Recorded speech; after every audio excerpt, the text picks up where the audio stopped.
What's going on, guys? I get a lot of comments from my listeners and viewers on guitar related stuff, like what should I buy, is this better than that, what guitar should I get, how do you play this, so and so. And it came to my attention that a lot of you are actually new guitar players or aspiring guitar players. So I figured I'd help you guys out and teach you something that you're gonna use for the rest of your life, which is how to restring a guitar. So let's get started. First thing you need is a guitar, and I have one right here. Mine is a Takamine. A lot of you guys have been asking. It's a Takamine with a Taylor pickguard, which is why it kind of looks funky, but I like it. Also, you're going to need strings. Now, chances are if you have a guitar, there's already strings on it and you're going to need to change those.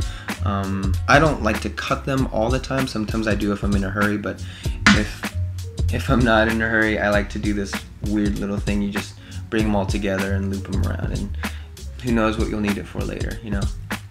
So yeah, strings. I like to use D'Addario's EJ17s. They are not too thick, they're not too heavy. These are more advanced, I guess, for stronger fingers. If you are just starting, you might want light strings. They have EJ16s, they're blue. But yeah, check those out, I like these a lot. Now you're gonna need a cheap little string winder. This is optional, but it's just to help you turn your pegs a little easier instead of manually doing it.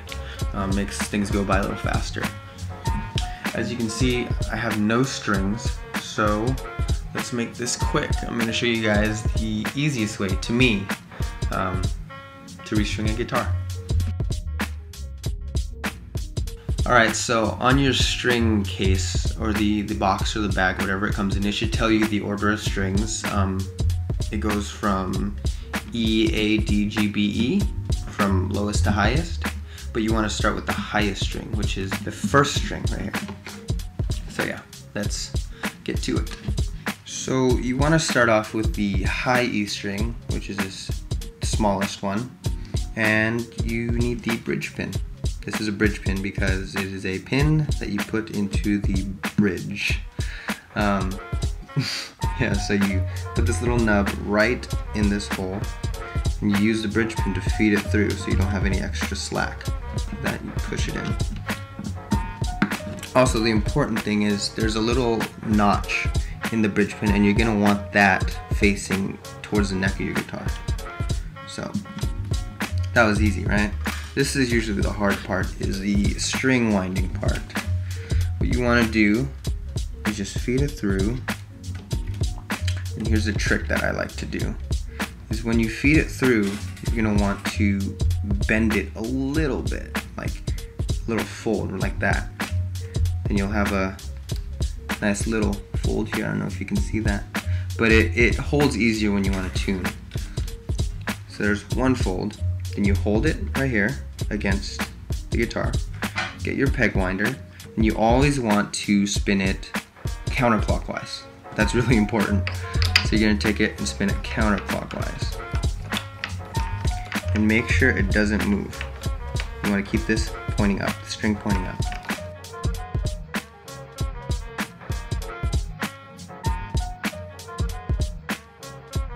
So you don't want to do it too tight. You're going to tune it later.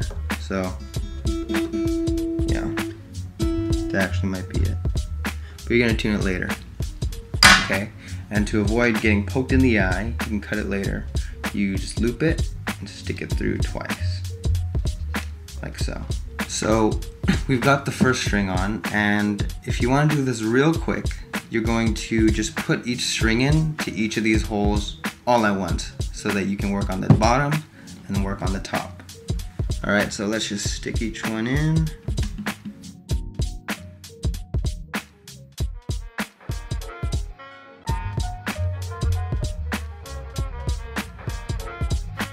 Okay, now you got all of them fed through the bridge pins, and now you work on the head.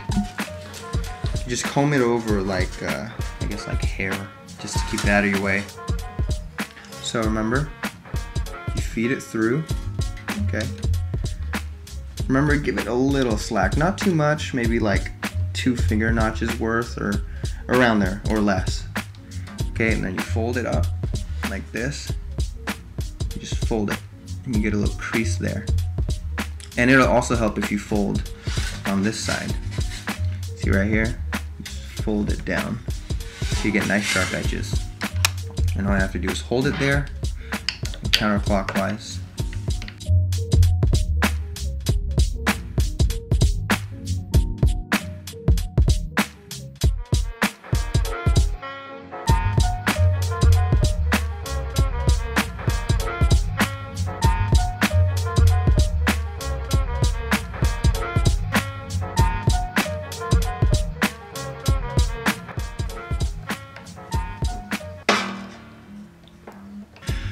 Okay, so here I was tuning the low E and the bridge pin started popping out. That'll happen sometimes, so all you have to do is just, while you're tuning, just make sure that these are down.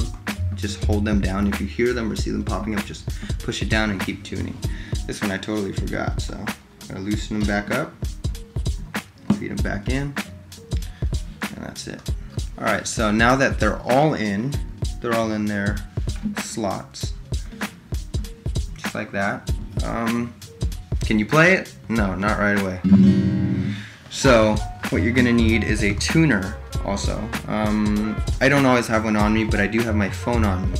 So you can just download an app if you have one. This one is called, I forget what it's called. I think it's G Strings or something. But it works really well, so let's just see how this works right here.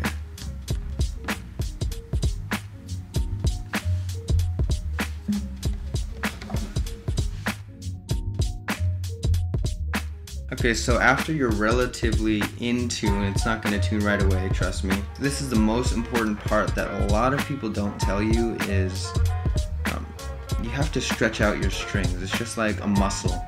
If you work it too hard before stretching, it will snap, it will tear, and that's the mistake a lot of people make. So this might be scary for you guys, but you'll learn it. I'll show you. So what you want to do is just grab it with maybe 3 or 4 fingers like so, and just start tugging it gently. So you'll hear the difference. It's a little in tune right now, so take a listen after I start stretching them out. So just pull it gently, go along the neck, just like this. Alright. Don't pull too hard, but don't be afraid to give it a little something. Just use the muscles in your fingers. So do it for every string.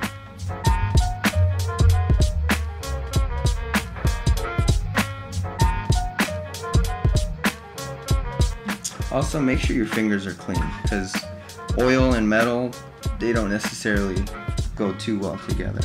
So I wash my hands. So you might have to do this a couple times, but this is the difference that it makes. So just repeat and tune it up again. Okay, so after all the stretching and all of that, you have these curly hairs on here. You can snip them off with some cable cutters later if you want. But yeah, you should have a nice in-tune guitar, brand new. It will take a little while if you didn't stretch it enough, but yeah, that's about it. I'm probably not the best teacher, but I just thought I'd share with you guys how I do it.